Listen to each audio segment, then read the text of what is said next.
Hey everybody, I'm back. Long time no see. How's your Fujian? Okay, I'm back in England now. You see, it's my bedroom in England. I'm just making this video really because I want people who have never been to China or Taiwan to kind of understand the differences between the two places. Because a lot of people have an idea about China and then they're just not sure about Taiwan. First things first, the main structure of the country. So in Taiwan, the law is here and the party is here. Right? Sometimes it's the blue party, sometimes it's the green party. Mingjingdang, Guomingdang. They have a vote every 4 years. And then the law is above, always above the party. And that is so fundamental for how Taiwan works. The party is not above the law. This is very important. China is the opposite. So the party is here and the law is here. The party is always above the law. So this really changes everything about how the country works.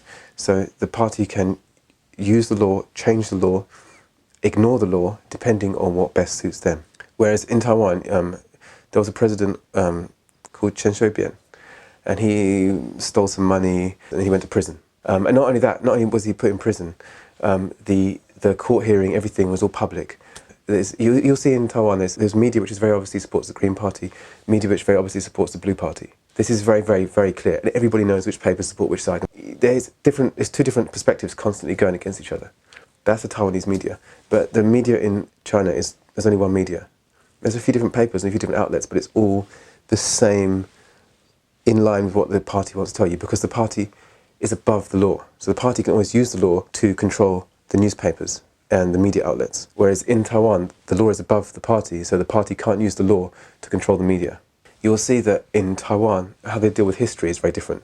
They'll have like lots of open debates and arguments about it. You'll have young people making videos and having like a lively discussion about what happened in the past, talking about it, and you know, there's debate. But in the past is decided by the party in China.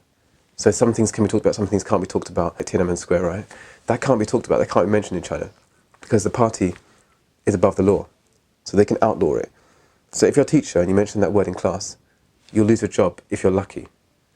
There's a whole bunch of words teachers can't say. So they can control the police, the judges, they can control the media, they can control every company, they can control all of the teachers, the whole education system. So like you can see that everything is in line with what the party wants.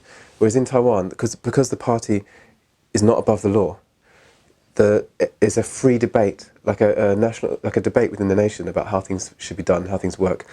And the party is not able to suppress any of that. It's more like the people trying to make their own sense and idea and decide who they are and where they want to take things. In Taiwan, you'll see a lot of different religions. You can see churches, you can see Taoism, Buddhism, even some Islam, even a synagogue.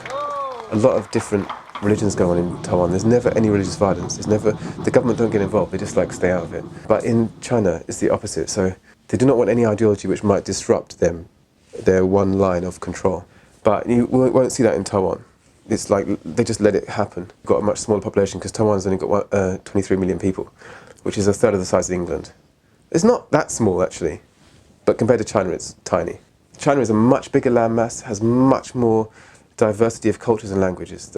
They aren't as free to express themselves as they are in Taiwan. When you go to Taiwan, you know the laws, you can look them up on the internet. You can find out what you can and can't do. The law is the law is the law. They're not going to suddenly change the law because you got caught. In China they have a whole plethora of like, I don't know, 1,000,000 rules that never actually enforce. Now I call this selective enforcement. They just see someone they don't like the look of or something they don't like, and they'll just look for a law in their Rolodex, and they'll be like, right, we're going to use that one. It's not so much about what you did, it's like who you are. So if you're a high-level party member, you're probably going to be okay.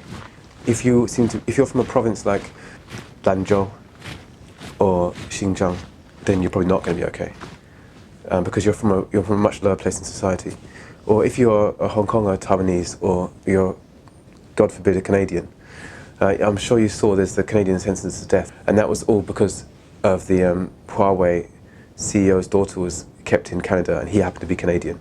So it's like a tit for tat thing, but this is like obviously a political move. They decide which one of the laws they're going to use that they already had, and it's like just got Rolodex of 1 million laws, and so you really, and there's no way you can appeal.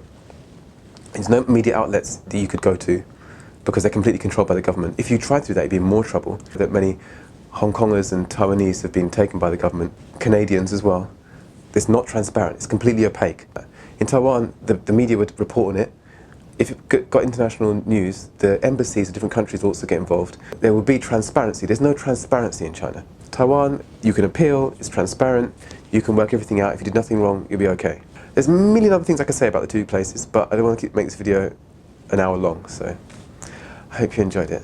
Okay, subscribe and hit the bell. And if you would like to sponsor me, you can get my Patreon, it's down there. Bye bye.